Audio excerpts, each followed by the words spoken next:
Impact. Living in a memory.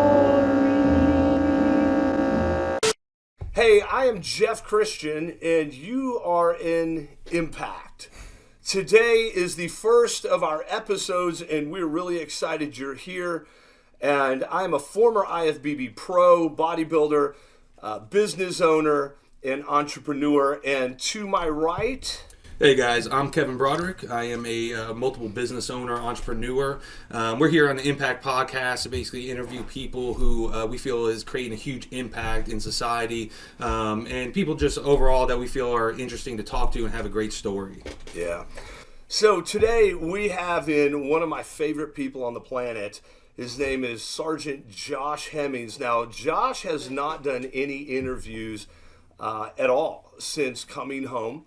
He has been asked numerous times to give interviews, and just to be quite honest, Josh is a little nervous today, and that's okay because this is a big deal for him to tell his story. So, Josh, we want to thank you for coming in and tell us a little bit about your background, who you are, where you came from, and just tell us who you are, man.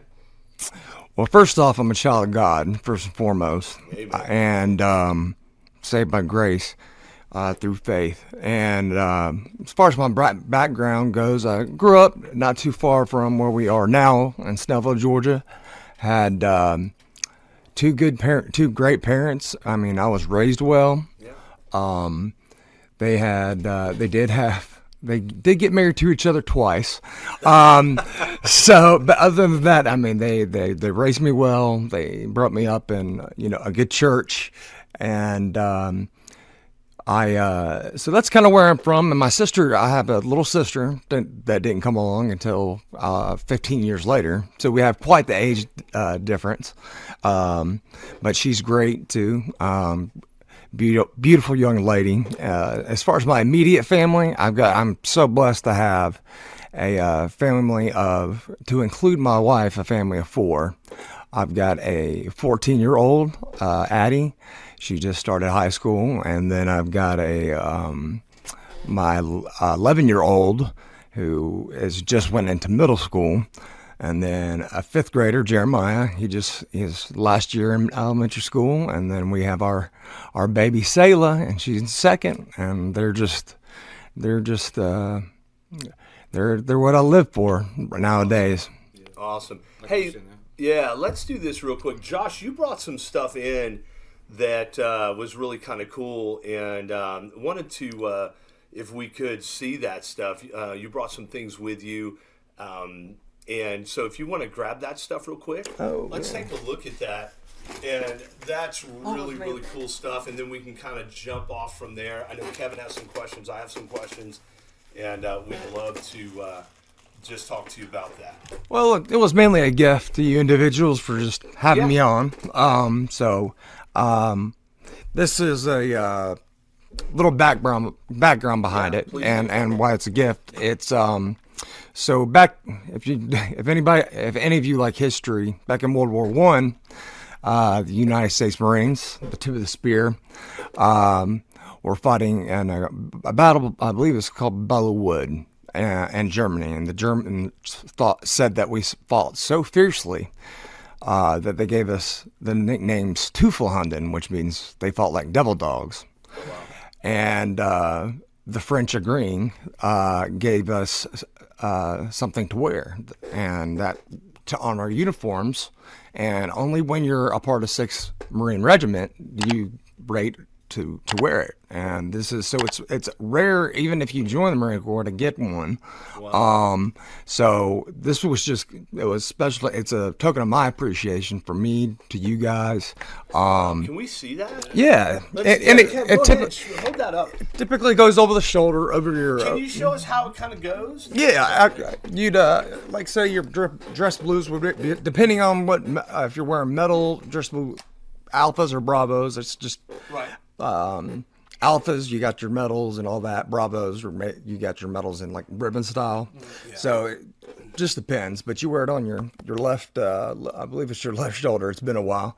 Right. And there's a little eagle globe and anchor. It kind of just loops into, and it just kind of hangs off. Hangs down. Yeah, it just hangs, kind of goes through the shoulder and hangs Yeah, down, kind face of the like camera that. and let it see you real quick. There you go. Kind of just hangs down like that. Yeah, Okay, cool. that's neat. Man. I would not be in regulation as far as measurement right now, but Yeah. but it's been a while. Not as much Man, PT, right? Right. Forget they have Right, regulations like right, and I'll be honest with you, I got very lucky to get this because I'd say 85% of my Marine Corps career was spent in 1st Battalion, 8th Marines, Yeah. and that's where a bulk of my career came from. I actually I was only with 6th Marine Regiment for maybe 4 or 5 months, and that was basically I was processing guys that were either were banged up from our last tour and were no longer non-deployable, guys that were in trouble or just kind of doing busy work until my retirement paperwork went through, and so I had to go basically since I was no longer deployable with 1st Battalion, 8th Marines. I did several tours with them anyway, so but got banged up, and then so basically you're when you're non-deployable and you're in an infantry unit and you're hooking and jabbing every day, there's really not much purpose if they're trying to retire you out. Right. And I'm sure there could have been if I vaguely remember, there could have been some non-deployable options and some certain things that I would have been able to do, but I had gotten so ingrained with deploying, you kind of get With like combat. you kind of get it's a unfillable void with a lot of vets that have been over more than once or twice. It's something about, I don't know if it's losing buddies or friends and you just constantly wanting that need for revenge. Dopamine. And of course that adrenaline rush. Yeah, absolutely. I mean that. There's also the camaraderie, just like your brothers. Absolutely. That's what I miss most in the civilian world is I still talk to my brothers. They know who they are. If they're watching, shout out to them. They're my war dogs. We're sworn to each other's family for life. So if their families ever need anything, I'm a phone call away. They know I'll be there in 48 hours, and the same goes for them. So Now, this isn't hyperbole either. Because Josh, how many tours did you do, Josh, and where? well, I did 4 tours total, but I want to keep it at 3 because that's where I saw the combat as far as combat goes. So I was deployed twice to Afghanistan and once to Iraq, and I was also out and I served. They call it a deployment, but I call it serving. I served out in Okinawa. When you think of like a deployment, I always just think a combat deployment. Sure. So. And some deployments were pretty good and chillaxed, and others were like the Wild Wild West. I mean, it was something every single day, and it's odd when you take on something like that. And I became kind of a jack of all trades when I was in the Marine Corps because I started out as a communications guy, just a regular wire dog is what we used to call it. So I was in a comm platoon. I did. There was an operation. I failed the NDOC to get attached to 3rd Recon 2 times, and at the time you could only try out, I think, a 3rd time. Well, the first time I believe I was hungover.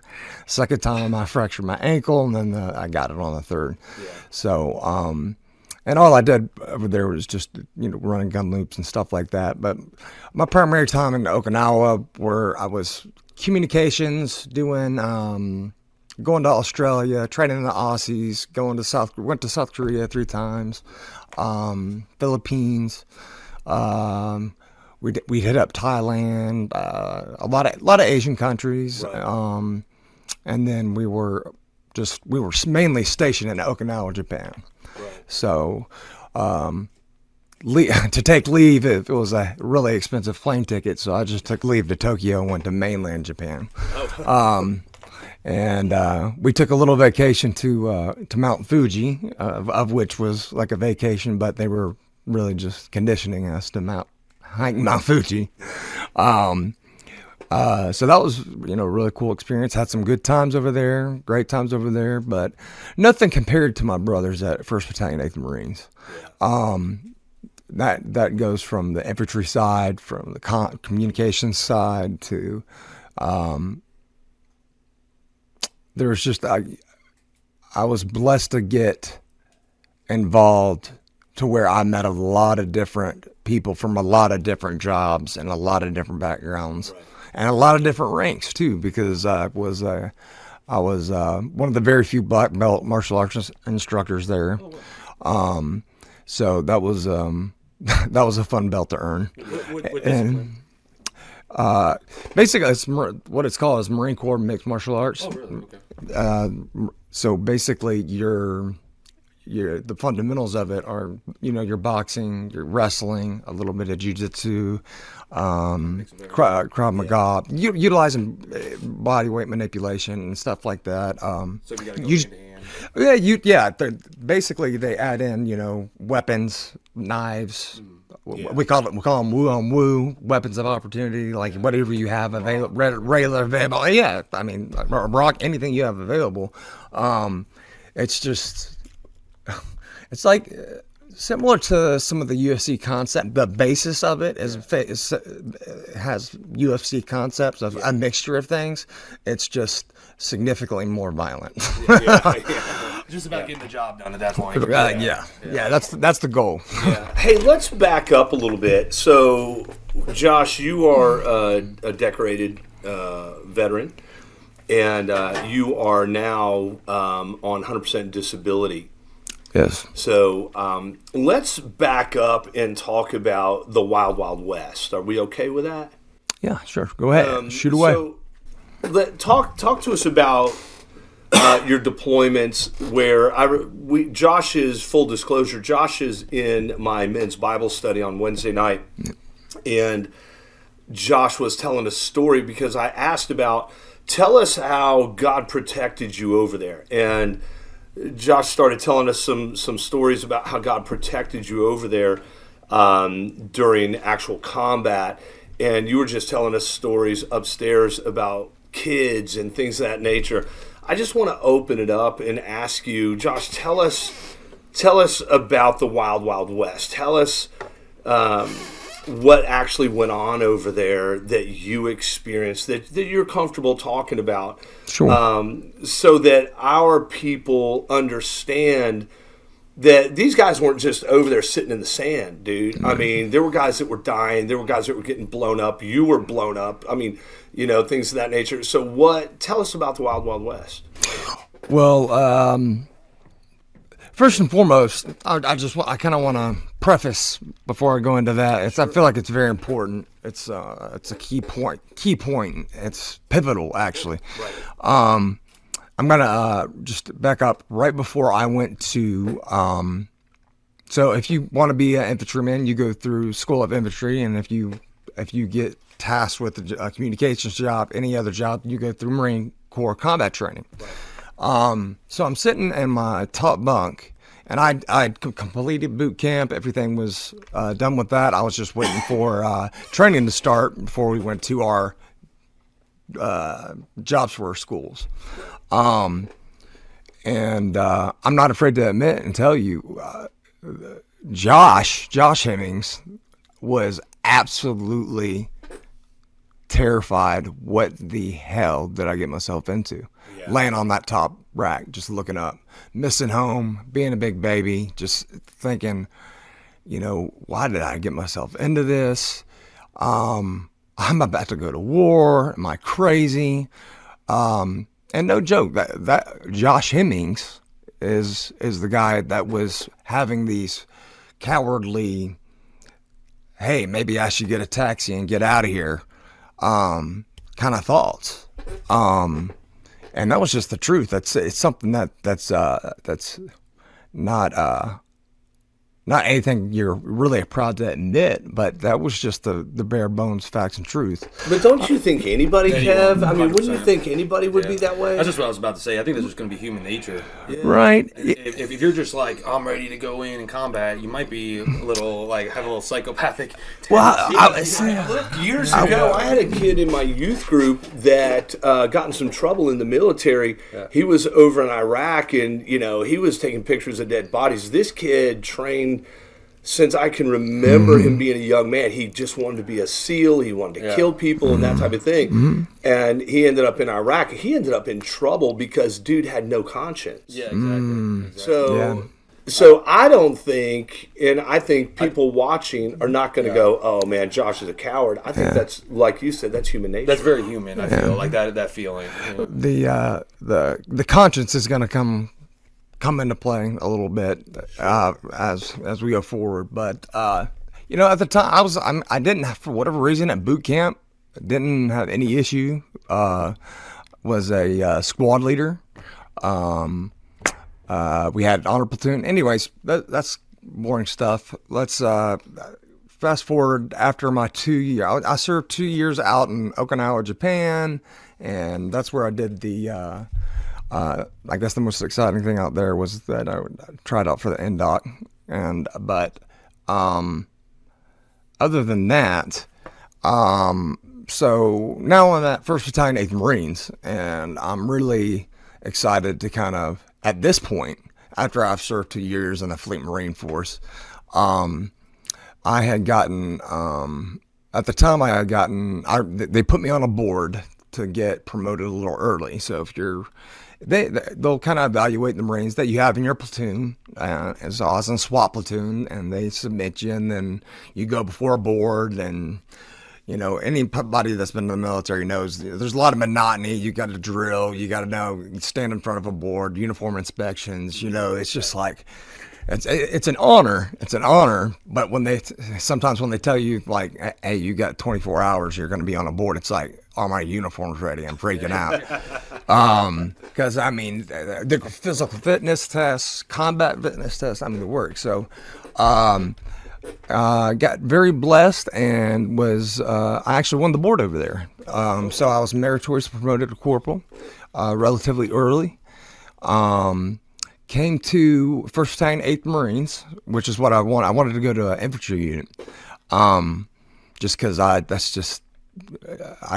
loved the field for some reason. I just liked being out in the action, and was hoping to get to combat at that point.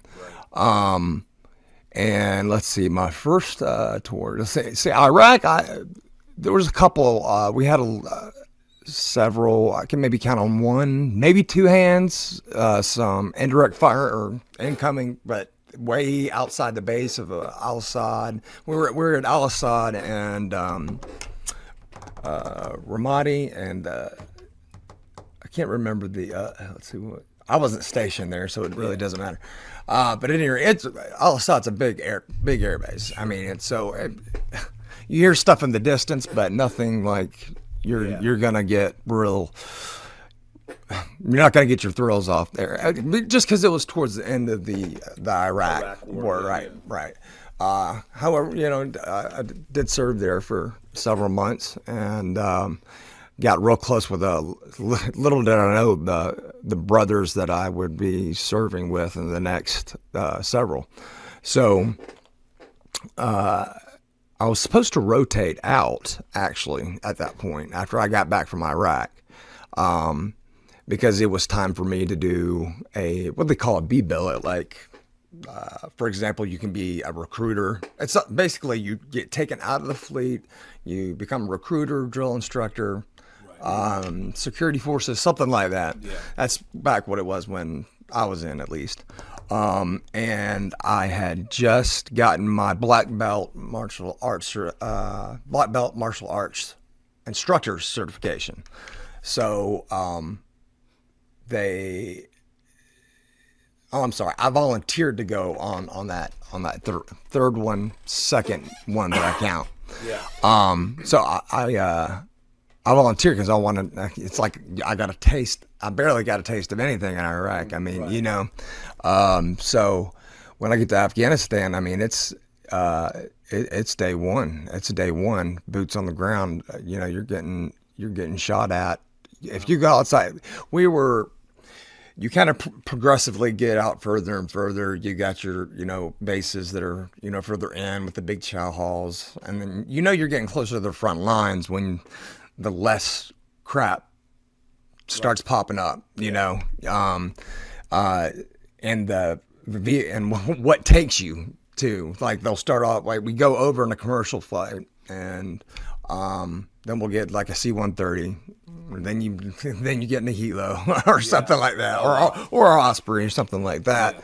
And the reason we use Ospreys a lot is because the convoys they used to convoy us out there, but there was too many roadside bombs, IEDs, and it would just blow up the whole deal to smithereens. So they would have to fly us in, and we'd be dropped in at our forward operating post. We'd have our main 1st Battalion, 8th Marines had their main. I got to make sure I don't want to give one. And this is so far in the past, I doubt it matters. But anyways, I was in Helmand Province. I just want to make sure I'm being careful. I'm not getting. It's like, absolutely. So our 1st Battalion, 8th Marines were you would think I thought I was going to be working. That's where your support is, and then your infantry guys are spread out all through the front, and so me and 3 other Marine sergeants were selected to actually get attached to some of these line companies. And basically we were in charge of headquarters element platoon kind of, and which is basically assets. It's not a real squad. It's not an infantry squad like I'd initially wanted, but I was selected to be the platoon sergeant. Okay. When lost our first guy was one of my dogs, Dog Gonzo. I couldn't tell you the exact day, but I believe it was week 2. And he was a double amputee, and I mean, but by the time we called QRF, that's a quick reaction force. That's a force that kind of tries to come in either for backup or pull you out of there until if they don't have a bird that's in the area, or if a bird's catering to something else, or whatever it may be. But he ended up bleeding out, and that was. Was he blown up? Yeah, yes, sir. He was blown up, but So tell us what happened. so there's Were a you difference. Were you guys driving somewhere? Yeah. Okay. So there's a difference between like getting blown up and then getting blown up. Right. My buddy, I've been blown up with a vehicle in front of me, and everything's call it a car. You're better off going to call a wreck for the most part if you're in the right kind of vehicle. Okay. Yeah, right. It doesn't sound nowhere near as bad as it sounds. Now your gunner might get hurt if not killed, but it just depends on how was it a 40-pound IED? Was it 80-pound IED? Was it? I mean, and by that time we weren't using Humvees. It would have, if you drove a Humvee over it. Now it could very well incinerate you real quick. So there's that type of blown up. So which I've had some experience with, but that's, like I said, you get in a car wreck on 285, that's worse. I mean, Josh, you realize we're talking about bombs and getting blown up, and he's saying, Well, what am I? car wreck on it's like car wreck on 285. 285. Just like no, but this is, but see, you're talking about a world that we don't understand, most people don't. and most people out there don't understand. Right. And I just think it's quite amazing. So tell us about Doc. So basically, you had several different types of their best. The Taliban, the way they like to usually go about it, at least while we were in Helmand Province, First Battalion Marines, it was different. Them and Al Qaeda they fought differently. Some of them were more aggressive, but couldn't shoot for shit. Couldn't shoot for crap. Well, they would just get high on opiates and just go run out in the street and start spraying. Or sometimes. Right. No, don't get me wrong. They had some better trained guys, but it was just kind of like, for lack of better words, target practice. Yeah. The Afghans, there were a lot. In my opinion, my experience with them, they knew they had a disadvantage of coming at us. And the first time I'll never forget the first time I got shot at was, I'm getting ahead of myself. Doc Gonzo, he stepped on an IED, but it wasn't a pressure plate IED. It was, I believe it was a ripcord IED. So, and then you've got your RC IEDs where, they can click the radio button and just goes off. Yeah. And they'll use those as they see a platoon crossing on patrol, and try to spot a radio operator comm guy. Yeah. Try to spot. Basically, they would be smart to do it while in the middle of the formation, or try to spot the leader of the platoon, whatever. Right. It just depends on their strategy. Yeah. So they would call in a comm. They would try to hit the comm guy, so then you guys can call in for backup. Right. That would be one of their strategies. Yeah. Now, I'd go into S1 or intel, and I would try to get the intel on the Taliban and the area, kind of what as much information as I could suck out of them to know the enemy. I would, because now, how would you do that? How would you go in? Is this where you were talking to me about the kids and things like that?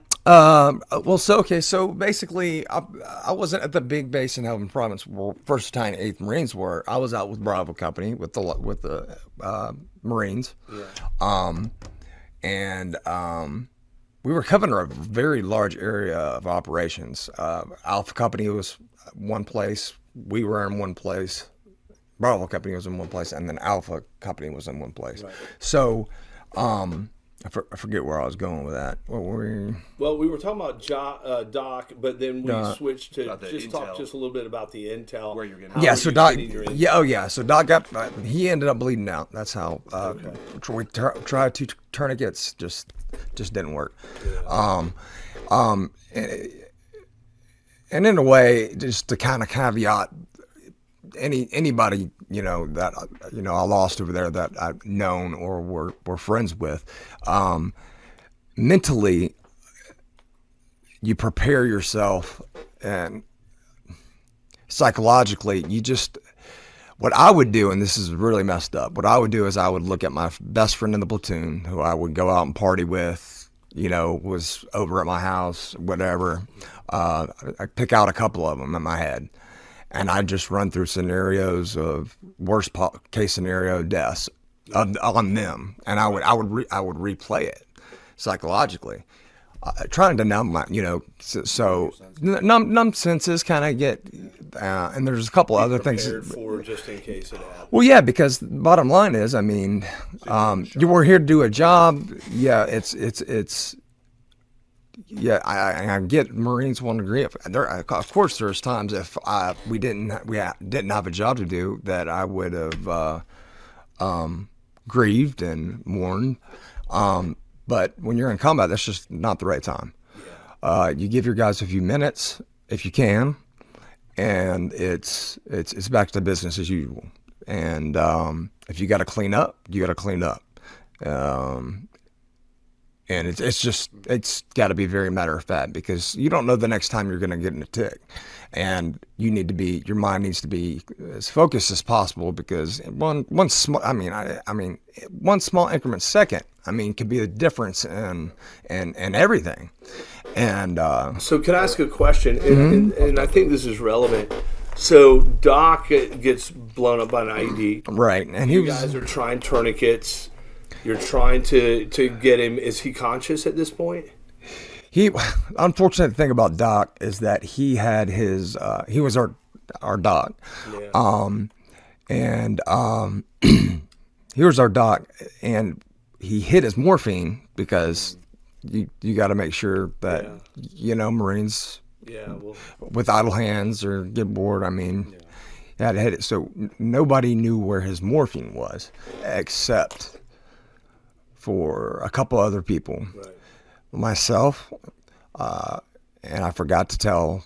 I forgot the squad leader that day, but I forgot to tell him where it was, because I had to go to the main operating base to pick up cryptophil for communication radio.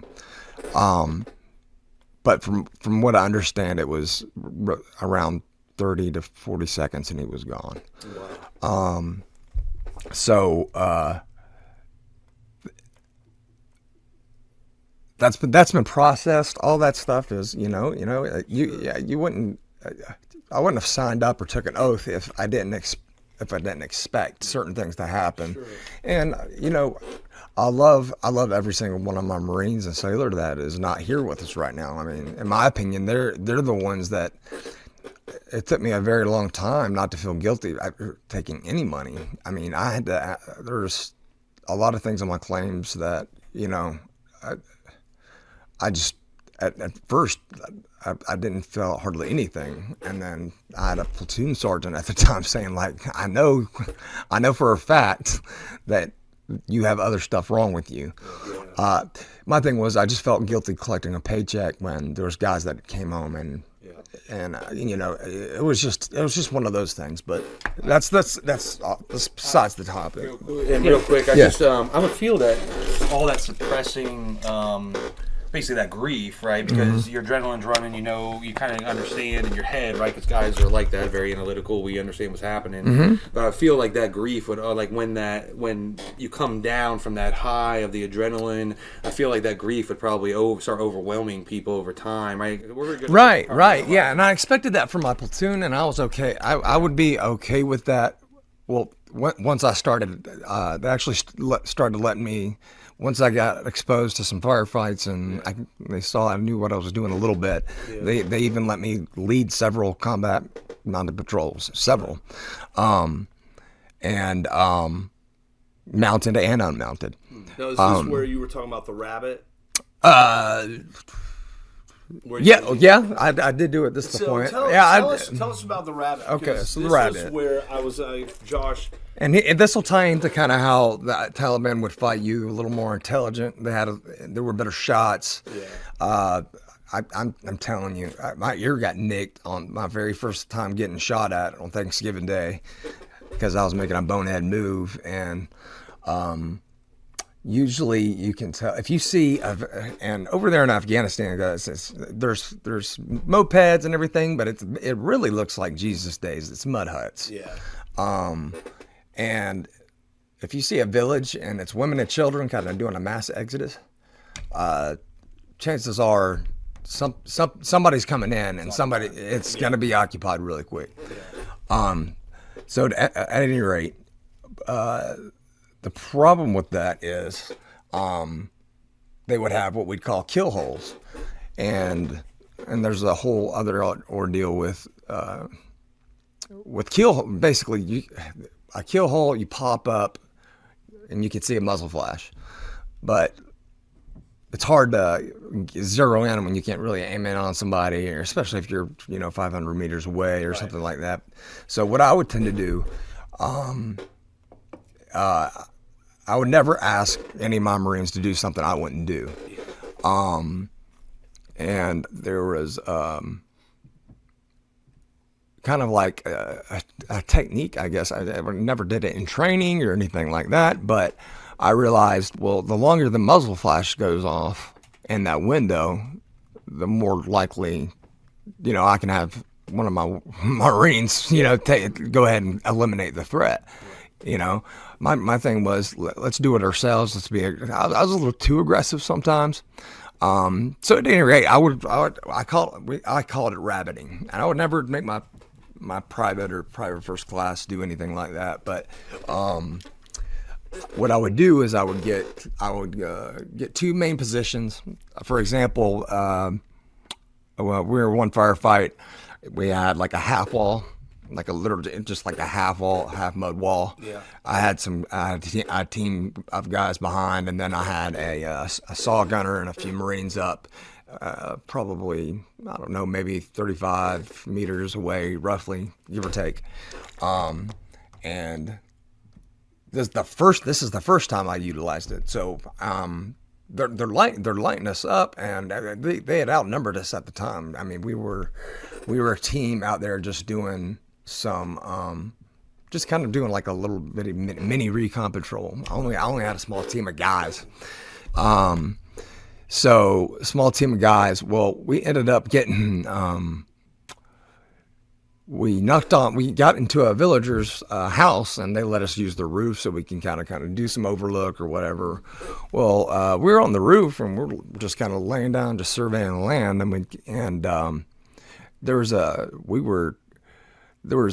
probably anywhere from 40 to 50. I mean, as far as shuttling them back and forth, and I mean, 40 and 50. Anywhere between 40 and enough to where it was okay. I just need to get enough to maybe knock off a few and head on back. Yeah. But then they started shooting at us, and when you're a Marine, the first thing that goes through your head is, who the hell does this guy think he is? I'm a United States Marine. I'll kill you. Like, are you crazy? So what I decided to do, rabbiting, I digress. Rabbiting, what I would do is I would tell one side, okay, I'm going to go from the point A to point B. I'd be under some type of cover at this point. Right. And I would assign several guys to different murder holes. So murder holes were like windows, like mud hut windows. Okay, so it's dark, you can't see in, but when the flash goes off, bam. Yeah. So the deal was, okay, I'll just run between this compound and this half wall, and hopefully they'll just try to light me up and pepper up the ground, and it'll be like fireworks. Get fireworks. And so at any rate, I had my iPod. This is a funny story. I had my iPod on, and one of my Marines, I was in the middle of rabbiting. Yeah. And once, and I knew we had gotten a couple. We didn't go out and get any, we bothered with any certified death. Yeah, they were, just because the way they were fighting, I knew they were lower level, Taliban, sure. Lower in rank, if not training, So, at any rate, I was trying to have as much fun as I could with it, but I had an iPod that was about that big, and I I put it in my grenade pouch, and because I had used it 3 days prior, and so I was like, I had my iPod there. I'm like, what am I doing? Not playing a song right now. So I pressed shuffle, and the first thing that came on, and don't ask me why this was on my playlist, it was given to me, was "Party in the USA" by Miley Cyrus. And come on, Josh. Miley Cyrus. I'm telling you.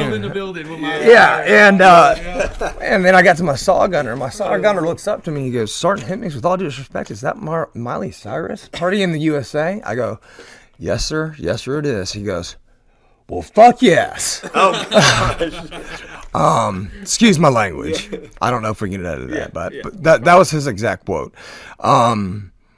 So at any rate, rabbiting was when I would try to draw fire, go between point A and point B, and so you would expose yourself. I would expose fire. Right, and I typically do it. if depending on the distance and if I would test and how close the rounds were impacting in the area and stuff, and I got pretty good at to where I could time it out, where I'd yell to my guys, hey, I'm about to hop over in a trench. They're gonna see me pop up, but I'm gonna get down too quickly for them to even get a shot off. Right. Now, in about 5 or 7 seconds, I'm gonna get up. They're gonna try to light me up. Yeah. Hit them, take them out, because they're gonna try try to light him. And did you feel more comfortable doing this because you felt from your training, you felt that you knew that they were untrained? Well, there's a couple of things about that. I was my base was calm at first, and there was a level of adrenaline. A, B, I was good at it. C, we were repelling the enemy's assault and having large success and being pretty aggressive with it. I wasn't risking any of my younger Marines' lives, and originally a communications guy, I felt like I kind of had something to prove. Like, hey, I can be. I'm just as brave or whatnot as you guys can be. So you went from the guy sitting on your bunk going, what am I doing here, to right and Marine rabbit and really proving right. metal. Yeah, and I've led some cordon knocks where you basically rope off like a village of compounds, and no one goes in or out, and you separate everybody. You're looking for non-metallic ID makers, all kinds of bad dudes, so my point not in saying all that is that the company began to put and trust me more and more with bigger and bigger operations, and so what I want to kind of just before I forget it, because it's so important, between those several deployments, but specifically the combat deployments where I got medals of valor. Any military person, it's basically you get some medals for like a meritorious achievement, like well done in training, or you've done something really wonderful and you can get a medal for it even. But a valor medal is you get the medal because it's something you've done that was heroic or life-saving in combat. It's by the definition of a V. So I've gotten. I received a couple of those, and I don't say that to well, we'll actually have them behind Kevin, okay, so people can see them, and you can actually read it. It's actually not called a Medal of Valor. It's not a Medal of Valor. It's what I received is your Navy and Marine Corps. I received a Navy and Marine Corps accommodation medal. Yeah. Right. That'll be, but my two with a V were my Navy and Marine Corps achievement medals, and I had 2 V's on those. Oh, yeah. So out of those tours, getting 2 V's is pretty decent. And I say that not to and to get Navy a NAVCOM, because those were meant for usually staff NCOs and up. It was quite rare you'd see a sergeant or below get one of those. But I say all that to say, like, look, this is, and it's not me bragging. Has nothing to do. And I'll be honest with you. I had a pride issue at one point. I had a pride issue, an arrogant, cocky pride issue. I would be joking and silly about it, but my heart was like, look what I did, look what I proved. Sure. And that couldn't be further from the truth. There's no doubt in my mind, and if we get to it today, we get to it, but that was every single medal I got, especially within combat or having to do with valor or anything like that. Any certificate, anything to do with bravery, anything good I got out of the Marine Corps, was the glory all, and not to be corny, but the glory seriously all goes to God. Because Josh Hemmings was the scared kid in the bunk bed, ready to jump ship after he swore an oath, was a coward. I mean, that my flesh was taken over. I was just a coward. Now, when I wasn't living as, I knew the Lord because I grew up in church, but I wasn't living as a Christian per se at the time, going out and party when you can, because you play hard, you work hard. Yeah. But when you get closer to deployment time, prayer time started increasing. Yeah. Because once I got to a point where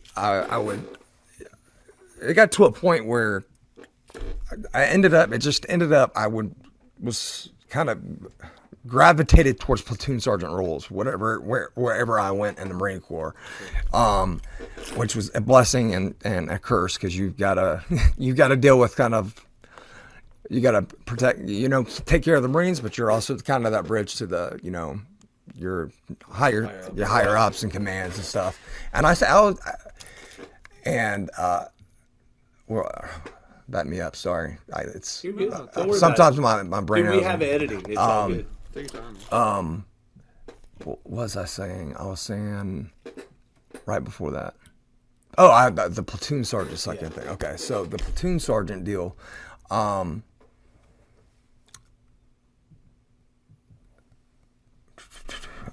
You're okay. Hey, let's do this. Let's go into. You had told me a story about one of the things that really broke your heart over there were the kids. This is what really got you. Can you kind of is that something you can talk about? Yes, sir. Now, so let me start by this, okay? Josh, you had told me a story a little earlier that one of the things that really broke your heart about being over there in combat were the kids. What happened with the kids? What do you mean? Well,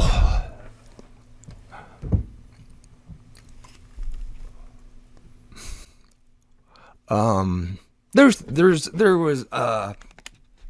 a couple events that, to be honest, I dealt well with. Before I go into the kids issue, I was about to, how I would train Marines as a platoon sergeant when I was going overseas, okay, is I would definitely I started making them, I said, look, you really need to get in the mental psyche that you're just not coming home. Have something ready for your, and the company would always make us go through our wills and all that stuff anyways, but I was talking about, no, really get to a state of mind to where you just know you're not coming back, like you're gonna die. And the reason that I would force that and pierce that into them is because it's really hard to kill something that's not afraid to die. It's really hard to kill something that's not afraid. And thank you. It's a Josh Hemmings original, I believe. Unless somebody's copyrighted. Trademark. Unless somebody's copyrighted. But it was the truth, and that's one thing I also always kind of had in the back of my head, or the Lord had in the back of my head. Yeah. Because what the Lord did, and not only with the awards, the Lord gave me ignorant, uncanny bravery that I've not been able to match in any way, shape, form, or capacity in my entire life, except for being over there. Yeah. Now, don't get me wrong. There's moments when you're fearful or scared, but for me, it was the times where it would be quiet and our convoy would break down and we hear on the radio that there's Taliban en route and it's dark and we're trapped in between a village and they're about to surround us and none of the communication works in between each vehicle. So I order everybody to stay inside the vehicle and I'll be the communication and hop between each vehicle. I was scared there. I was fearful there, but I could be wrong. But most of the time, I don't ever really remember being. I just remember just being. Are you a machine? Like almost like programmed. Like knowing what to do. Kind of like with a martial arts. It's like the muscle memory. You just kind of, you can kind of just. It's almost like you're an autopilot. Yeah. And you just kick in. I've been told that's from basically the adrenaline and then your duty to your fellow soldier. and we had a close group of guys. Yeah. So, we lost some in the deployment due to blowing up limbs, but they'd make it. Blown off ankle, getting shot in the shoulder or whatever, and then ones that just didn't end up making it back. Never really had a problem struggling with that until, and here's where the cowardly Josh comes in. I wouldn't go to their funerals, memorial services, and that's something I deeply regret because I was running. Yeah. And I'll revisit that in a minute, but that'll segue. So I served under two different administrations, Bush and Obama. And without going into detail, each time you go over to Iraq or Afghanistan, and my third or fourth tour, I can't remember, my last tour to Afghanistan was one that they had asked me to go on because we were rotating so many combat sergeants. They didn't have hardly any combat ready sergeant, and we were getting a big, what they call a boot drop. There was just going to be a lot of new faces, not a lot of combat ready guys. Sure. So again, I wasn't going to be in my MOS, which was a wire guy, and so I was fine with that. So at any rate, rules of engagement changes. Now, rules of engagement, ROE, basically tells you it's basically like rules of any kind of, like a football game has rules. Yeah. It's got a playbook. What you can do, what you can't do. Basketball, they've got rules, what you can do, what you can't do. When you're fighting in a war and you fight for the United States, you have a code of conduct that you have to hold yourself up to. So, without giving too much detail, my last tour, the rules of engagement got very frustrating for a lot of us. During Obama. Yeah, it's okay. Yeah. Just due to the fact that we didn't know who we were fighting over there as it was. Yeah. Okay. Now I had a clear idea just because I learned very fast to be buddies with intel buddies before you get into country, because they'll tell you what counter intel's telling them, who they're sniffing out good, who they're sniffing out bad, and they'll do that. So it just made our job. It made our job a lot harder, and it made them a lot easier to put one of us down. Well, for example, I'll just give you an example. For instance, you could watch a man like 20 feet away walk in to a compound, pick up an AK-47, see his face, watch him shoot one. Now, this isn't a true story. This is a true story, but it didn't happen to one of my Marines. Shoot and kill one of your Marines in front of you, and him dip out of the compound and he was set his AK-47 down inside the compound. 100% the same guy who walked out, and you couldn't touch him. This was the rules of engagement that changed under that administration. That was one of them. Yeah, that was one of them. You had to have positive, 100% positive identification. Like before, there were certain things that were, and I got to be careful not to get myself in trouble here too, because I just got to be. I'll just leave it. It was just more. It was much more. I'm just going to leave it at this. It was much more difficult to do our job. It was much more difficult to engage people we knew were engaging us. Yeah. And I'll kind of live it right. Okay. Did and everyone look the same? And the reason everybody looked, you didn't know who you were fighting. There was no uniforms. The uniforms that they did have was the Afghan National Army that stood up, and the Afghan National Police that stood up, which were two worthless. I mean, 85% of them were worthless, and you can't trust them that they're not working for the Taliban anyway. and I've got other unresolved issues as far as they go, but infuriating ones. But I actually have more distaste for them than I do the Taliban, and that's the God's honest truth.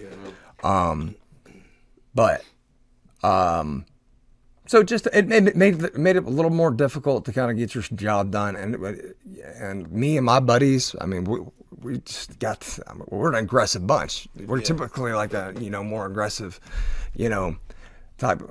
The Marine branch as a whole, we're not meant to sit back and play defense. We want to come in, knock your teeth out, not go sit back on the stool and wait for the next round, but take the tip of the spear and put it through the heart of the next town or whatever we're going through, and let the Army or whoever else clean it up. Well, it's also fair to say that you wanted to be the giver, not the receiver. Right. You wanted to be the aggressor, because honestly, if you're in a country you don't know, you're put there by your government to do a job, and then you are having your hands tied behind your back, so to speak. Now you're not the aggressor, you're the receiver, and now it's like, okay, so what am I even here for? Right. So then it has to demotivate the men and the women that are over there fighting, who have left their homes, left their families, left their lives. They're over there to do a job, and now you're even being told you can't even do it. And it seems to be putting you at more risk. Yeah. Well, that's huge. Well, first off, both are 100% correct and right. But what I would have to do, at least with my guys, is I would have to have basically a powwow after the rules of engagement. Hey, this is going to be hard. It's going to be difficult. If I heard any political talk, left wing, right wing, any of that, I shut it down 100%. Yeah. Now, 98% of the time, they were right, and I'm agreeing with them. Right. But they needed to worry about their brothers to their left and their right. Yeah, you're not. What's important is that we are here now, and we need to get back to our families at this point. This is the rules. Finish it. Right. So, and the reason it is because your morale will get. It's crazy. You got to have. I want them to maintain that killer instinct, because if you don't feel like you're fighting for a good cause, or if you don't feel like you're fighting for, it can either slow somebody down. You might have a deserter. I mean, I'm catastrophizing some things, but I'm just, those are all possibilities. So now, part of the ROE, now the rules of engagement and toning them down, and us not being as aggressive or whatnot, a lot of it came into what they call, and a lot of veterans will, we can't stand this term, is winning hearts and minds. Winning hearts and minds is basically getting the hearts and minds of the village people on your side before they get on the Taliban side. Yeah. So part of doing that, we have certain projects. I was involved with calling in several mass casualties, but none were bigger than we had. We had a school we just put up, and in a school, it was basically a tent, a glorified tent with some benches in it, because it's what we had to work with over there. But it's something where they can learn and go, and they didn't have it before. So we're doing we're not doing like the humanitarian stuff. Some of the other guys, I don't know if engineers were doing it or what, but we would go provide security while they would set up and all that kind of stuff. Contractors. Right. And me and a lot of my guys, we get close to some of these kids because for a couple of reasons. Well, some of them were little jerks and they'd peg you in the head with a rock. They didn't care. Just being a kid, though. Yeah. Some of them, if you were nice to them, they give you good intel. They tell you they see somebody digging down the road. Right. So. And what'd you have to give them for that? Most of the time they want a chocolate. Chocolate. Chocolate. Shampoo. You got shampoo somewhere or somewhere? Or smell? They say smell good. Chocolate, but they'd always say chocolate. Or so usually a chocolate bar would do it, or just sitting down and playing a game, trying to teach them cards with our interpreter there. Wow. So probably think about how important like something like that they don't have really open like a chocolate bar, right? You know, yeah, like that, I mean, you would have thought it was. We're so disconnected from that, and the chocolate bars were terrible too. They tasted like somebody sat on them for 7 years. I mean, they were terrible. I mean. So it's not even good chocolate into our fighting men. But again, compared to what they're used to, they loved it, and I would trade it for intel. Of course you had to be careful. I would check it. I would check it with some of our intel and counter intel, and you want to look for consistency best you can. You don't want to go off of what a 6 or 7 year old. I mean, for all we know, the 6 or 7 year old's just coming from. Taliban town might have given him a freaking what's equivalent to $100 bill and say, "Hey, tell him we're going here. We're gonna go. We're going behind him." So, unfortunately, the unfortunate part about that is, and I have always had a soft spot in my heart for kids, for children. So some of the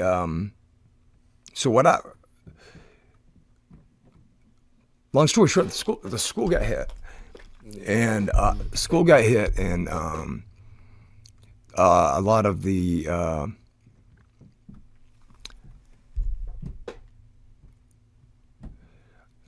school got hit one time. There was one incident where they were trying to shoot an RPG into our ECP, our gate, and it fell short, and where we were at the time, we were right across from a village, and it fried. When I say fried, I mean it jacked up. Sure. About 20 people in that village, and maybe 14 of them were children. Children with. When I say they were jacked up, I mean their insides were outsides. Yeah. But some of them were still living. And so you guys, when this happens, you guys are all running towards this too. Well, you gotta. So you'd have to train smart, just in case. I wouldn't just charge right in. Yeah, right in. Yeah. I mean, there's a lot of things. It could be a trap. It can be. I mean, there's a lot of things. And the frustrating thing is that the guys that are bringing them in are just probably good Afghanis, like uncles of the people that are bringing them in on bed sheets. But I've got to stop them and make sure a couple of my Marines search the guy, make sure he doesn't have anything on him before we bring him on base to put him on a litter so I can put him on a bird. Right. I mean, I remember. There was one day I ran back and forth. The Fort Operating Base was about 800 meters, so about 8 football fields worth from where our LZ was to where our ECP was. So we got a lot of these guys coming in, and I'm not going to go into too much more detail, but the one that I just I was pretty close to one. It was one that he wanted to grow up. He wanted to be an A9 guy, but he just liked the Marines. He was my car buddy, and so he would always I'd be checking on my Marines on post, and making my rounds, inspecting what you expect when you're not on patrol or whatnot. And if I'd have time, I'd sit down and play some cards with the guy, and. He was one of the ones who came through the gate. And I just wasn't expecting it. I conducted it business as usual, but I can remember he came in on a bed sheet, and this kid's about 9. He's about 9 years. I think he was around 9 years old, and his intestines were just out. His intestines are out, completely out of his body. Wow. So. First thing I'm doing until Doc can get over there to check him, I'm sifting through as fast as I can, his internal. I'm checking for internal bleeding. Sure. Until Doc can get there. But I remember, for whatever reason, out of all that, and then the school mass cash was horrifying. But I remember he was kind of coming in and out, And I remember I had my security set up, I had my searcher set up, and then I had my guys that were tending to the civilians that were getting me the information I needed to call in a bird. Right. You know, who was a priority, who wasn't, yada yada. I ran back and forth from the flight line to the ECP that day within an hour and a half, probably 22 times at least. It's written somewhere. I think it was 20 or 21 times. But I was busy. So, but I remember this kid. I remember I was holding his head once our main battalion surgeon got there, and I just kept saying, "Come on, son, come on, son." And I had on my last tour was when I was pregnant. My wife at the time was pregnant with my very first baby girl. Hadn't even come into the world yet, and I was just so drawn to this kid. I'm just like, "Come on, son, come on, son." And he almost felt like he was. I remember the beads of my sweat from where my helmet and Kevlar were would drop, and it would hit him on the forehead, and that would every drop. If it dropped, he'd open his eyes like that, and it'd give me a little bit of hope. And he was just he was a very cool young man. Yeah. And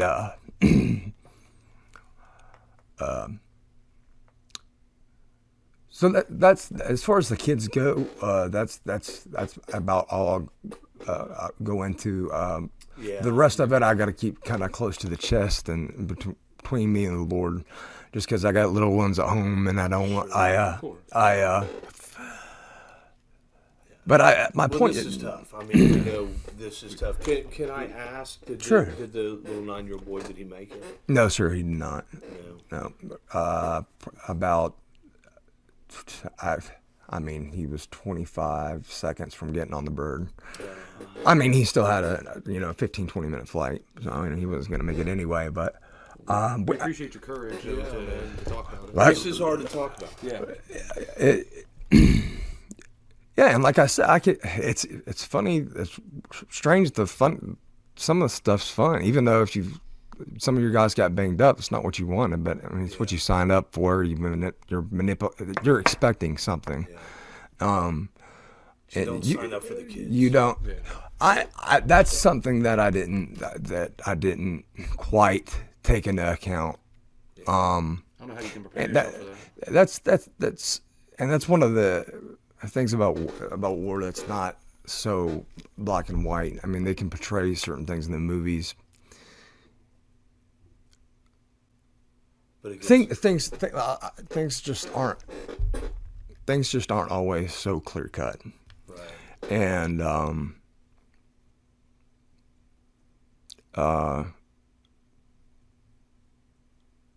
know a lot of men. Most of my buddies and Marines are a heck of a lot braver and smarter and way more better Marines than I was. Yeah.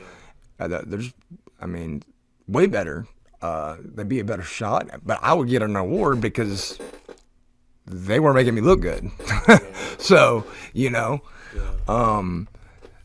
so there's some awards that's why I didn't even bring some of the binder stuff, just because most of that stuff is like, okay, I got an award for being a coach and speaking some letters. They got the job done. They got the firefight done. They won the deal. But that's also, let me just say this. That's Kev. That's also humility. Yeah, 100%. Because without that coordination, without that guy that's moving people where they need to be, you are not going to accomplish the objective. So let's a true leader also understands that he's nothing without the people that absolutely behind him. That's a great point. Yeah. So let's transition. Now you came home. You came home, mm-hmm. and Is this when you started having problem with alcoholism and all of this? When I came home in between tours, I definitely drank. I partied in between tours, but I can honestly say like I didn't really have any. I don't ever remember really having. Now, when I got back, I made sure that there were certain Marines that would get counseling because I like my first several tours. I didn't even have. I didn't have a family at the time, so I was devoted to once we got back. Okay, now let's unpack this with your family. Right. First off, with you, how was so and so's death affecting you? Are you okay? Unpacking it, making sure, and a good way to keep accountable of that is you do monthly. Some when you first get back need it every week, a check-in kind of, but it just depends on the Marine, varies. But at bare minimum, at least a month when you get back. And once you know that they're good with like as far as loss of life that we might have had over there, then you've got to focus on something what I'm going to be hoping to raise some money for here soon. You know, guys got wives, and guys come back one way and they return a different way, and you know they put us through some decent training. Like the women that have husbands that go over there, I mean they have my utmost respect. So they kick more butt than honestly some of the Marines I've trained. Yeah. They're running a whole platoon of kids by themselves and just keeping the house afloat, bills afloat, everything afloat. Anything that comes up, they handle it. If their husband could Not knowing anytime. That's important to home where the husband Correct. to be there. And you got to keep in mind living in a town where they're not around their immediate friends. You know, they're deployed. They're stationed with you. No, they make friends with Marines' wives, of course, but there's a little bit difference when you don't have mom or dad or any kind of family down. So it would be, and I ended up eating my own words on this. My guys would kind of have, some of them would have the mentality of, she just doesn't understand what I've been through. She doesn't understand what it's like, or she doesn't. She's had it easy, freaking. It disgusts me, blah blah blah, and I'd have to be like, whoa, slow your roll, brother, slow your roll. Yeah. And now I would never talk to their wife just because of the training and stuff that we had like as leaders. You got to stop them in their tracks there. And boy, how hypocritical that was, because at the time, honestly, in between, I was so busy. My turnarounds were. I had maybe a 6-month turnaround was the fastest, maybe 6 or 7 months, and then 9 months was the longest turnaround. I don't know, some of my buddies might correct me on that, but we didn't have a full year. Now our deployments were a little bit shorter, right. 6 to 8 months, depending on which one. So so you had to go through the counseling and all that stuff, and then, so I'd do that, make sure my Marines, I would try to make sure my Marines that were, that actually saw combat, and were hooking and jabbing on a regular basis, or especially guys with TBI, if they got blown up, if they were unconscious, because there's several things you just need to be aware of when you're back.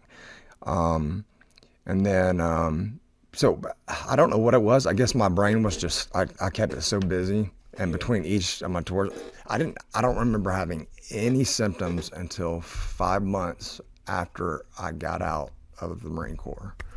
And, oh, I'm sorry, 5 months it was 5 months after my last tour in Afghanistan. That was my first time. You're transitioning home. Let's kind of recap for everybody. Yeah. So you're transitioning home.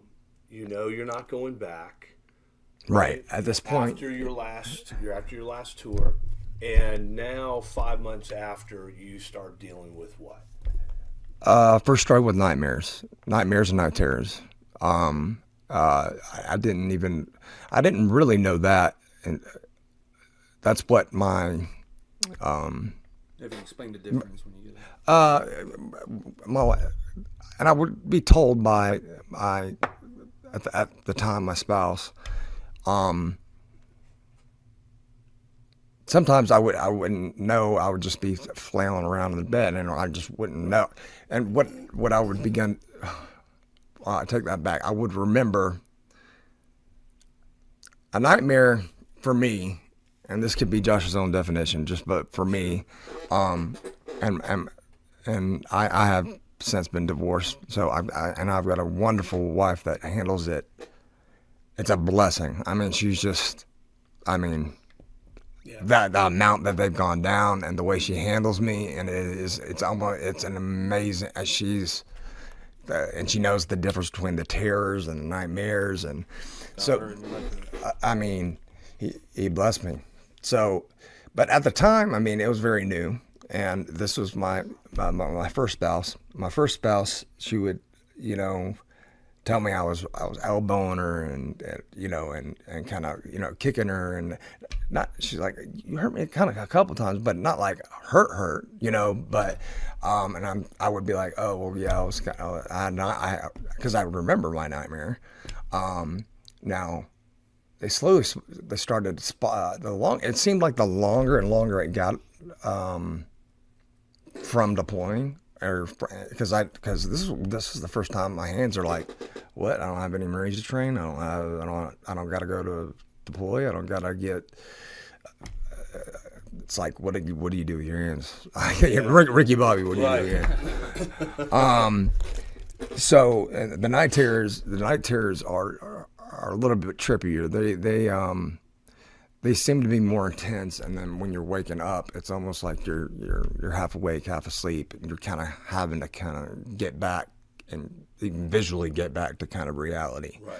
Almost like, are you just kind of sleepwalking too? Are you getting up and moving around at that point? Well, with me, I'm trying to think if I slept. With me, I don't think I slept.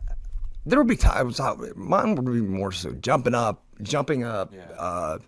jumping up and getting down, and so almost stuff, mimicking combat. like it's taking nothing to hurt anybody. Right. But I'm saying mimicking. mimic it just because I would. Well, and sometimes it would be because I was dreaming over something, and for whatever reason, I dreamed in like night vision a lot. Yeah. Night vision a lot. And most of the fighting we did was during the day. I don't know why that was.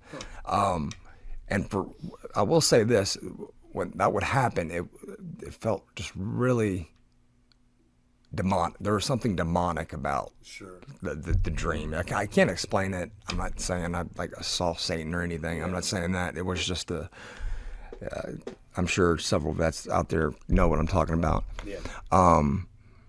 Sometimes it's just hard to put your finger on what it is, to how hard it is to explain. So at any rate, you go through those. So what I would do, I found a solution at that point. Two things. 5 months, that's when I started the nightmares, and then 5.5 months is when I found out that the best Marine that ever served under me, that's Corporal Buford. He was the bee's knees. Yeah. A+ student overseas in combat. Which is weird because the people that struggled back home as a Marine usually thrive over there. Yeah, it's strange how that works out. But his bunkmate and his best friend, they were in my platoon. They were bunkmates, best friends. Yeah. I got a phone call from a lieutenant 5.5 months after we'd gotten back, and they were over at an PFC Hunt's apartment, Buford's best friend, and they were just wrestling around Marines fight all the time, even violently, whatever. Yeah. It's nothing new. Yeah. Drinking was involved. Buford had got the best of him, was just messing around. Buford goes to sit on the couch, and next thing you know, Hunt goes and pulls out a gun and ends his life right there on the couch in front of 2 or 3 other Marines. and that was a curveball. Because How do you process that? yeah, well, yeah, it's you're trying to get back. So after that, that's where I was like, okay, I think I can get I like partying. So what if I just take the partying and I just like try to cover it up, and I just drink all day? Because what I would find out is I would drink, and it got very heavy. I would drink and I wouldn't remember my nightmares. Now I would still have them apparently, because there would be movements, there would be stuff like that. I was still having them. And your spouse was telling you. Right, correct. Yeah. And she said it was often more violent, there was more movement, physical. Yeah. Right. So I was like, well, crap. I thought I had a cure for something, but then I got something during the day, because then all of a sudden I'm in the armory. They're counting weapons, or I'm helping out one of my buddies. Probably try, because I knew I was about to get out. I probably they call it skating, just hanging out, cleaning weapons or something. Yeah. Or it might have been having them count, but there was. I started having these real bad, like flashbacks, like hot flashes, like pouring sweat, and driving was very difficult. I don't know why that was, and I've talked to a couple of my buddies that I still stay in touch with to this day. It took me a good 6 months to get comfortable just to drive on the roads just again, and I don't know why. Yeah. There was just certain things that maybe had been pent up for so many points, and now they're all kind of getting let out of soda can, because I don't have my mind distracted off that adrenaline. Yeah. So, boy, did I ever, instead of running to a church or to God or to prayer, which what I know now to be the only thing that makes things better, first and foremost. And I've tried the extremes of both ends. Trust me. It got so bad to where I had even my drinking buddy best friends, to where I would just to get out the door in the morning, I would have to down a pint. Now keep in mind, I still have to do ignorantly. I still have to drive. Very dumb, very stupid. Right. Very ashamed of that. But then when I'd get on base, I wouldn't want my wife to find out. So I would beg. I would literally be in tears with some of my buddies. Please buy me this alcohol, because it can't show up on my card. Please, because I'd be either hungover or just not wanting to face what was coming or whatever. Hey guys, so we need time for a second. Are we good? Okay, we're good. Okay, no, we're good. Okay, go ahead. Well, we're gonna edit all this, so no worries. Yeah. Okay. Yeah. Sorry. No, you're good. A lot of ground covered now. Yeah, I just said the alcohol. My God was my alcohol, and I got up to during the weekday.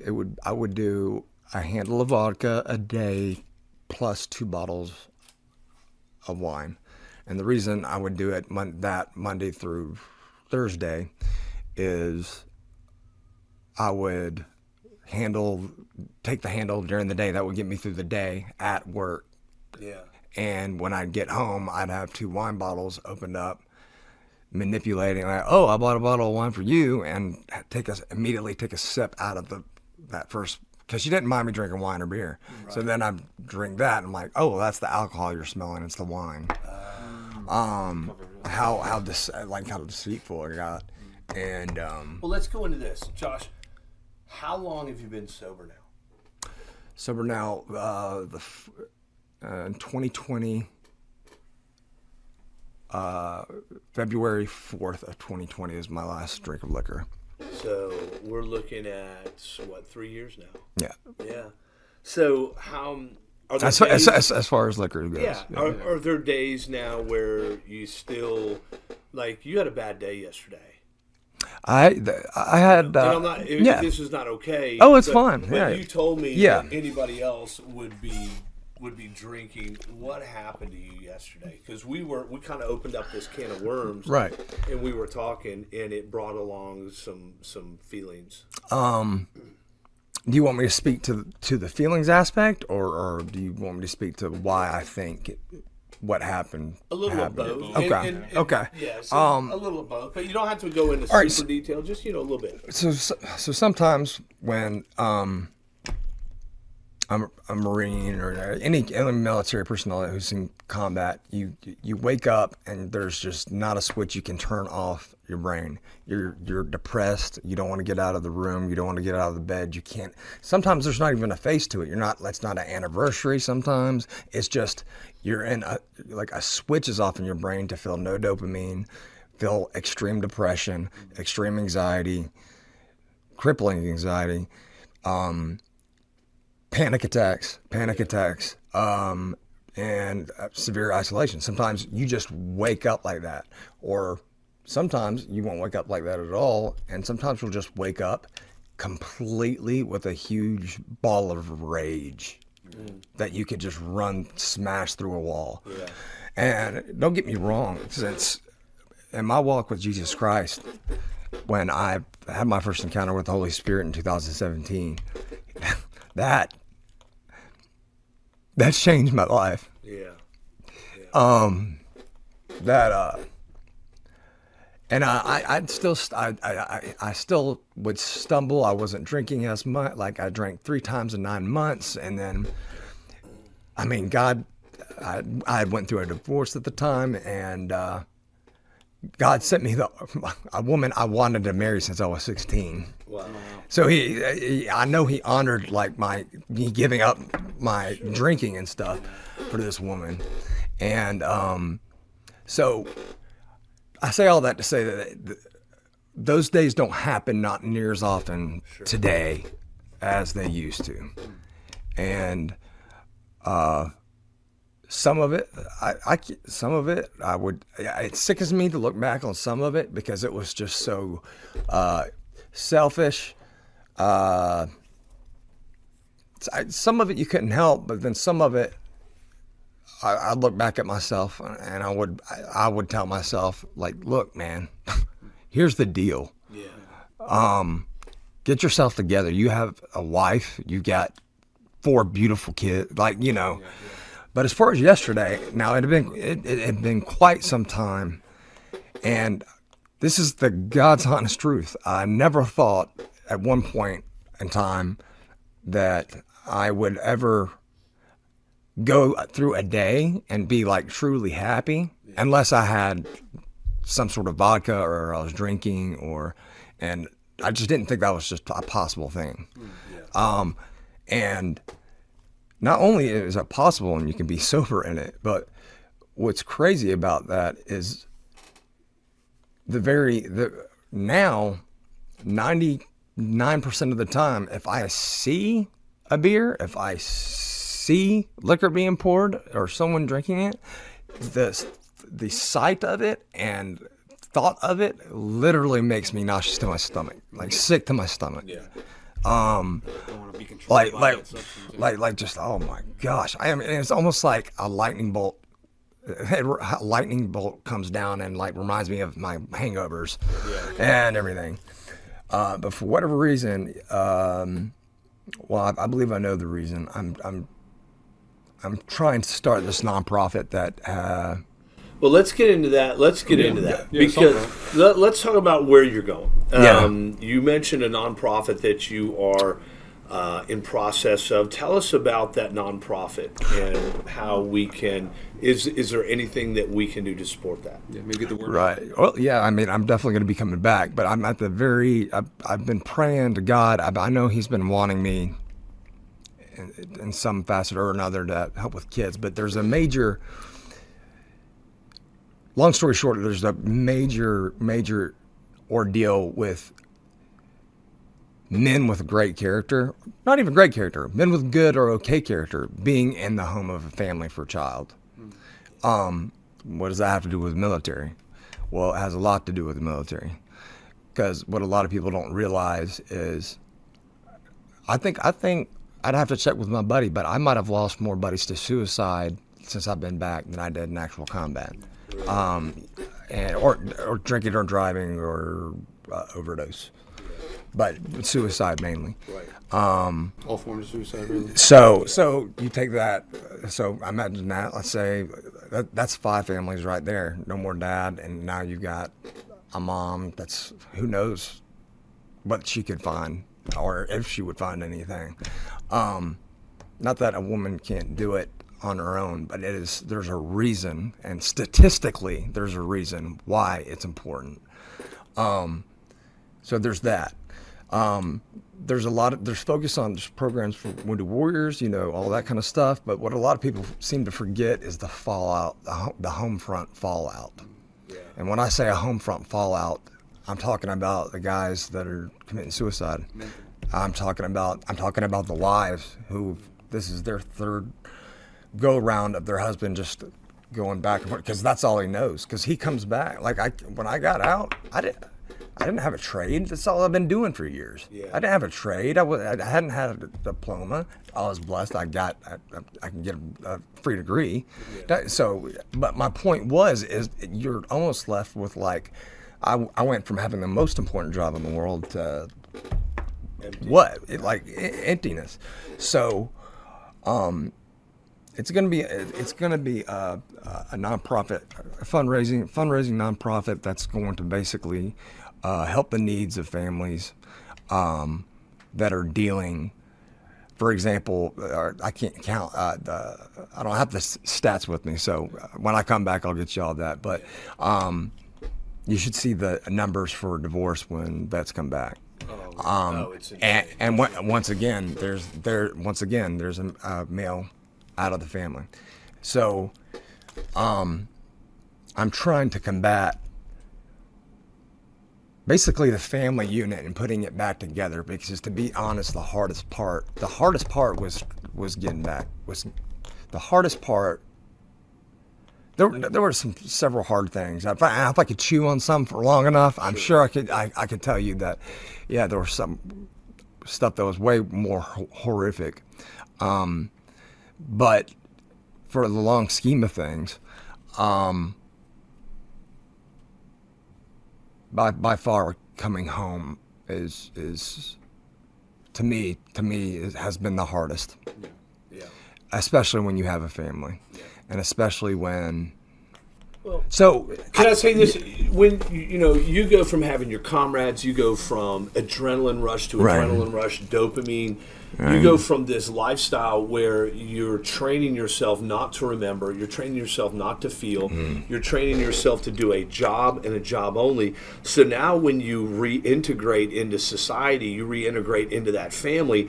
Now you don't have any of that. Now you got kids that are getting up in the morning, they're running around, they're screaming. The wife is doing her thing, and you're lost because there's no more mission, there's no more objective, there's no more enemy, and so now all you have is this person or these people there that are home waiting for you that don't understand what your life has been on mission, right? They don't understand that. While you understand, nor do you want your kids to understand. You don't want them to understand that. But there's this gap that's there. There's this emotional disconnect now because you're trying to catch up with where their life is, and they can't catch up with where your life has been because number one, you're going to block that. You don't want them in that. Number two, it's too hard to, and then number three, a lot of it you don't want to remember anyway. And so when a wife is sitting there going, "What did you go through? Tell me, talk to me," Don't want to relive. You don't want to. You don't want to relive that, right? And you don't want to burden her with that. Her mind with that. And in all of that, the one thing you do need is to be able to decompress and unload, and be able to have that person that you talk to. But our human nature is, I don't want to share it. I don't want to look weak. I've been this warrior. I've got, I've protected. I've done this. Right. And People call me for help. I don't call them. you call them. And for you to put your head on your wife's chest and just cry, that might seem weak, or to sit and just talk to her and let her know, this is what I experienced. This is what hurts. And she may not even know how to respond, but again, the Bible says, weep with those that weep and mourn with those that mourn. Sometimes what you need is human connection.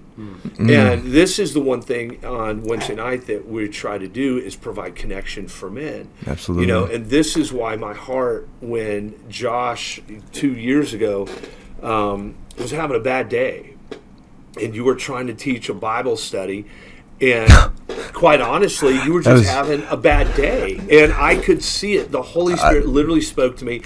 And everybody these men are just sitting there. And I'm like, dude, what are we doing? This is our warrior. This is our comrade. This is our guy. We're men. We're in a spiritual war. Let's get around this guy, put our hands on him, and let's pray over him, man. I laughed because I could literally, I was like fiddlesticks. I could barely get 2 words out. Like, I wasn't reading. I was losing my train of thought. Yeah. What was I talking about? And the guys that know me know I can teach. Yeah. So I usually have a pretty good flow with things, and so that's why I was laughing. I was going through a rough day, but yesterday, to bring all, as far as I believe that not. And I've been going to my help with the VA and everything and all that stuff, but I think once the enemy started to see how motivated and serious I was about putting something like this in for motion, because there's still vets that I served with in combat, that were in combat, that aren't getting help and aren't getting paid as if they were in combat, which is crazy. So, and it's also for some helping for God plugging them to outlets to help them out too. So, at any rate, so it's a big. I want to cover something, Kev. Listen to this. So you're 100% disabled. Yes, sir. Okay, you're not able to work.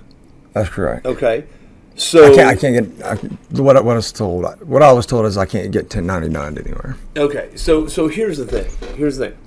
You've been missing back pay for how many years? Back pay. Oh, that's a different. That's from the CRS.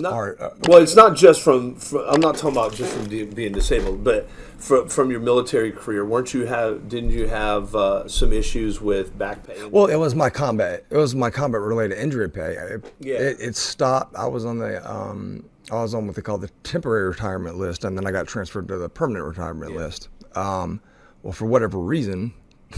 A year before I was put on the permanent retirement list, it's funny you asked that. I called about it 2 days ago. They've been issuing my because you get a little cherry on top if any or all your injuries came from combat and you get retired due to that very reason. So I was getting paid. It stopped, and so yes, I'm owed back pay for 6 years. About roughly $700 over 6 years. $700 a week. A month. Okay. So, but this is money for your family. This is money that you guys need, right? Which should be coming in soon. Yeah. I mean, I'm very blessed. I get. Well, let's just talk real quickly about this thing that happened. So, you were going through this. You guys had a house fire. You lost a lot of your records, things of this nature. Oh yeah, before I moved in with my wife. Yeah, and you lost a lot of your records, and you were worried. You kept trying. You're trying to work through getting this back pay that you and your family need, and you weren't able to locate. And you called this guy up, and this was just like a miracle from the Lord, man. And you called this guy up, and tell me how this guy. You told the story in men's group how he was like, hey man, you're a combat decorated veteran. We should be able to find this stuff. He found it and said, you'll have your money here soon. So basically what had happened is, which is crazy, and you can even actually have it. You can get it. I got it somewhere. Somewhere. No, it's all good, man. We can't. Basically, what I needed back was, and you can see where it was. Okay, so it says I was retired on when. I'll hold it up. I was retired in 2017. Yeah. I got this documentation to submit to DEERS, Right. and so I could get the back pay. Yeah. It didn't come into the mail until July 27th of this year. Oh my goodness. So without this, and without that's what they needed for proof. And the thing is that it's going somewhere. It's going mystically somewhere, because I talked to my branch of service that is in charge of this. They've still been issuing it, and they've still been issuing it. They're like, "Are you still banking with Navy Federal?" I'm like, "Yes." And they're like, "Well, you're definitely not receiving it, but it's gone out every single month." So it's there. It's in the so they're basically, I don't know. I had to go up to Dobbins Air Force Base, get a couple things, get this back, and some of the stuff in my permanent retirement ID and all that stuff back in the system. TRICARE back in the system, which was a pain in the butt, just because. Yeah. But freak accidents happen. It was at my grandmother's house. At my grandmother's house, I was living at the time, in between divorces, and sure as crap. The house was built in 1935. When it rains, it pours. Yeah. But yeah. So yesterday, I had just real quickly, just to any of those of you who don't know who Jesus is, or doesn't know the gospel, or whatever it may be, or don't believe there's something out there. I'm telling you right now, it is just as much as a miracle that I'm not having vodka shoved down my throat every day than it is if somebody was paralyzed and he walked. Right. It's that serious, and I say that now. I also say that to say there's an enemy out there. Yeah. Okay. Sometimes we battle with our enemy. Sometimes we battle with our flesh. It's two different things. But yesterday, for whatever reason, it was the perfect trifecta of trifectas. I hadn't had any issues in a long time. No nightmares in a long time. Things were going relatively well, and it just hit. And there was nothing I could. And I was. I started having a panic attack. I was starting to ask for prayer, and I was praying for you. Right, and I texted you after, and he was praying for me, and I remember thinking to myself, because I pulled over because I was so jacked up and working myself up so much, and not only that, this thick blanket of depression and anxiety and just misery was over me. And it's like, look, man.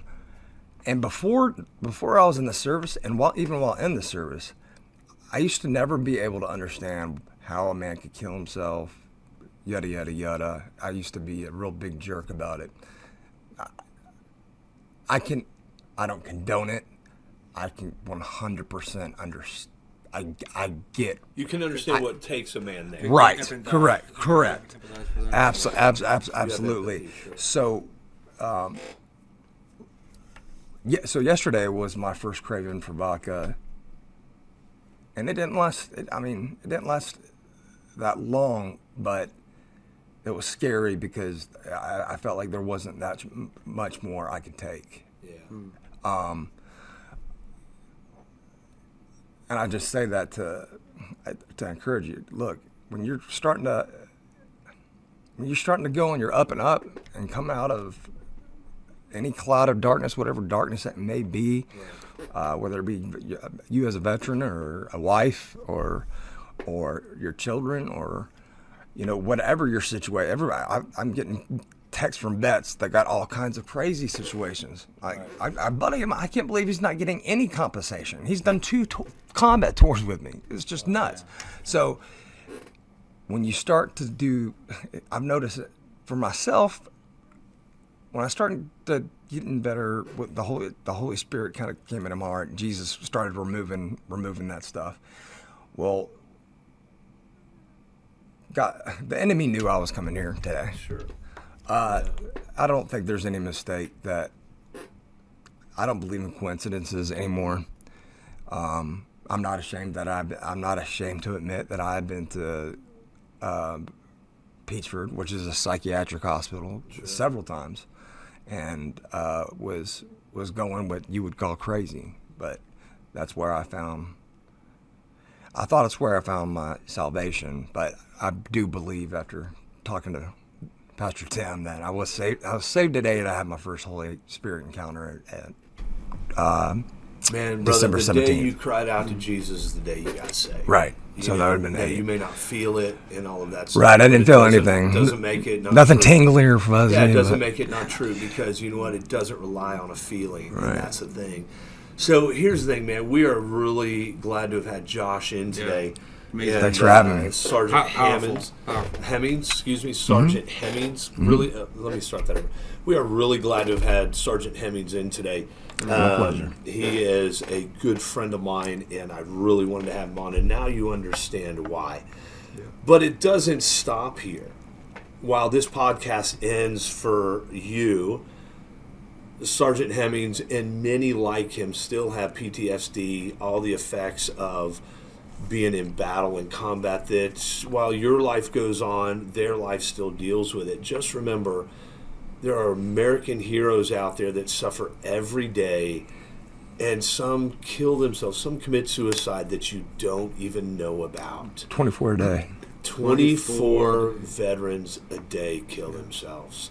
Guys, that is the real struggle. These are warriors that protect our freedom, and they deserve our utmost respect. Josh, thank you for coming in today. I thank y'all for having me. This- I appreciate the Very platform. powerful. Yeah, this has That's been... That's healthy. It's healthy for me too. So thank you. Yeah, you're helping. I appreciate it. With your story, you're helping a lot of other people. Guys, again, Well, thank so- you. This has been Impact.